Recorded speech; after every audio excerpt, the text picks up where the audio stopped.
that even mean, Bowers Game Corner? Hey there, YouTube. I'm back again today for another How to Play video, and today I'm going to teach you how to play No Context. This is for 2 to 6 players. Take you 20 to 30 minutes to play. It's for ages 13 plus. And I'm going to teach you how to play 3 to 6 players today. If you're playing 2 players, learn the rules yourself, loser. Now, the first thing you're going to want to do is make sure that every single player is going to get numbers 1 through 7 of a specific color. That will be the color and character they are in the game. All the rest of these 1 through 7 cards can go back into the box. Next, you're going to shuffle the image deck, aka these green and red square cards right here, and then you're going to deal out as many cards as you need to the top and to the bottom. And the way you'll figure that out is by looking right over here. So this is only a spot for if you're using 4+ players, 5+ players, same with on the top. So right now we're going to set out 5 and 5 because we have a 3-player game. Next, you're going to want to get these target cards right here. You're going to get all the target cards that are not going to be used in the game. So since we are playing a 3-player game, we'll need targets 1, 2, 3, 4, and 5. We will not need 6 and 7, so we can put those back into the box. Then you're going to take these, you're going to shuffle them up, and you're going to secretly deal 1 target to each player. The other 2 can go off to the side. You won't need them. And then the player with the most colorful clothes is going to go first. Now, what you're going to do in your turn is really quite simple. So we'll pretend that this is the first player. They're going to look at their target card, and they are trying to describe target number 5, which is a picture of someone who's being exposed to ghost genitalia. So since they are this character here, that means they're going to draft one of these 5 cards down here and either flip it to the green check mark side, which means yes, this is supposed to represent that, or it means no, this is not. So in this particular instance, I obviously would be pretty turned on by ghost genitalia, so I'd put this kissing one right there. After a player drafts a card, they immediately place another card back down there, so that each turn everyone is going to have the same number of cards to draft from. And if they'd like to, they can place a bet on the other players and try and guess what card they are describing. So right now, I know it would either be 1, 2, 3, or 4, so I can put these off to the side. I won't need them. And betting is just as simple as saying, hey, I think this green player right here is going for number 3. Now, obviously, that would be a terrible choice to do right now because green has not drafted any cards. And you can place 1 and only 1 bet card on each player. So once I place this bet card on this green player, it cannot be moved or changed in any way, shape, or form.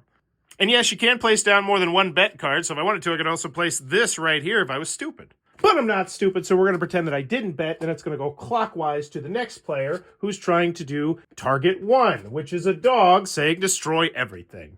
So I might say, you know what, I think that dog destroying everything is the reason that this guy is jumping out of the car. Now, I don't say that out loud, obviously, but that's what I'm thinking in my head. Replace the card down here, and you're going to continue to do this until all players have either drafted 3 cards into their area here, or after each player has placed a bet on every other player. So, for instance, if the green player had placed out 2 bets, and the purple player had placed out 2 bets, and the blue player had placed out 2 bets, then the round would end. And once the round ends, no one gets to play any more cards. And since you can place a bet whenever you want, including on other people's turn, you can essentially end the round in the middle of someone's turn before they even get to play a card if you really wanted to. But once one of those 2 things has happened, the round is complete. Then starting with the first player and going clockwise, each player will go through their scoring card pile to see how many points are going to get awarded. So let's speed this up and see how the scoring works. So we're going to start with this player right here who is blue. We're going to look at the blue bet pile, and then you're immediately just going to flip it over because you gain more points if you're the first person to get your bet correct. And the victory points in this game are going to be the square card. So for the blue player, both the green player and the purple player guess correctly. The first player to guess correctly is going to win 2 cards from right here. Place it next to him. That's going to be their victory points for the end of the game. This player gets 1 card, and as you can see, there's not 1 card out here. That's totally fine. Just grab 1 off the top. If you ever need to grab a victory point card and there's not 1 there, just grab 1 off the top. And then the blue player, since they had someone successfully guess their card, wins that card, which once again, victory point. Now, if we were playing with more players and another player had played a 5 down here, they don't get any points at all. Also, if someone had put an incorrect guess on top or in between, they don't get any points at all either.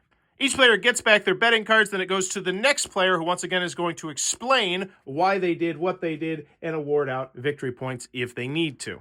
Now, once you are done scoring the points for everyone in the round, all the cards on the board and up top in the target images are going to get discarded.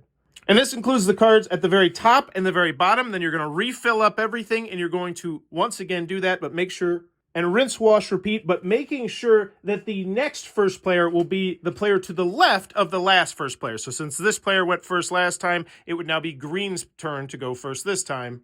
And after 3 rounds, the person to collect the most victory points will be the winner of the game. If there's a tie, play the game again, share the victory, or have a fist fight. But that's how you're going to play no context. If this helped you out, give it a thumbs up. And if you're a 2-player loser, then go play a different game. It's a party game. Seriously, what the hell's your problem? Party game.